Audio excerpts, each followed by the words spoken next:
From a young age, from like middle school, I would go to school and there'd be these kids that would, I don't know, get up on stage and like do their little jam. It didn't make sense to me.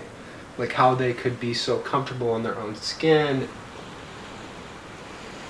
Then you find drinking and you're like, for the first time in my life, like kind of free of all of that, like fear of failure and all the insecurity and all the, I don't know, weird obsessions. One of the things I've learned about alcoholism and addiction is that it gets like worse, never better. You know, it's an ever deepening cycle of depression, despair, discomfort.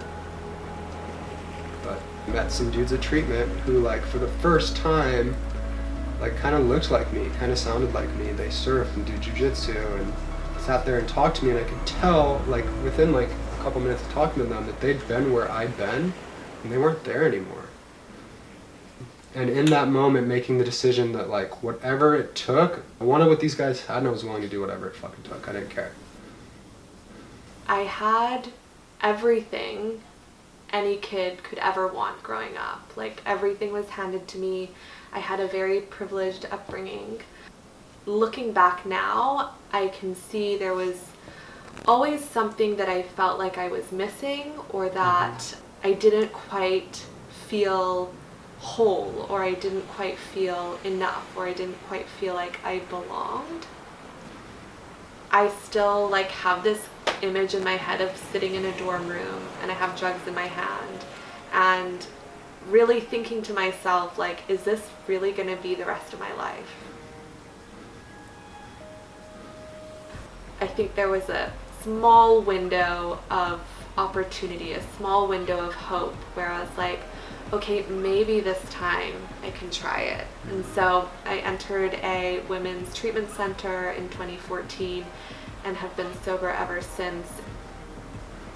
Many people don't have the opportunity for another chance at life, so I'm super grateful that we're sitting here and that we now have an opportunity to give back really what we were given.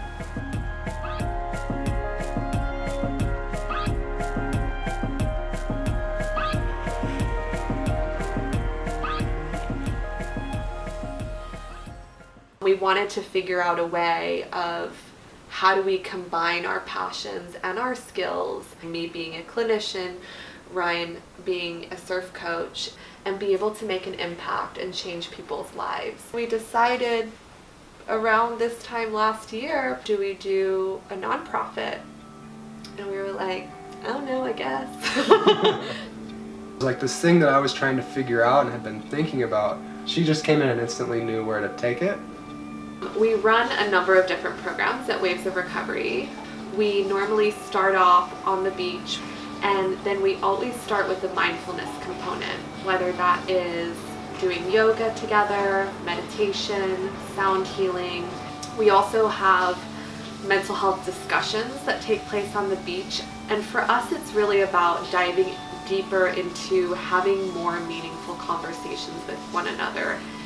And then from there we move into our surf workshops, and anyone is welcome to come, no surf experience required, and then we all go out in the water together. Our only requirement is that you come and you are sober at our event, but outside of that, for us it was really just a way to engage our community members in trying something new.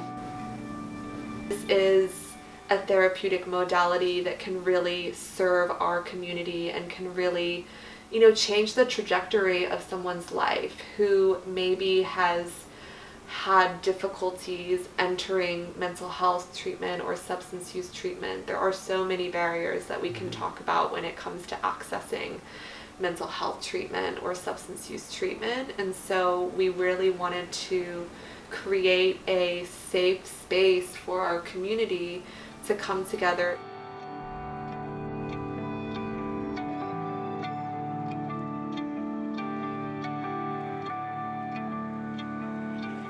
I'm not perfect, I'm human, I blow it all the time, but it's this idea of like, let me leave everything and everyone that I find better than I found them.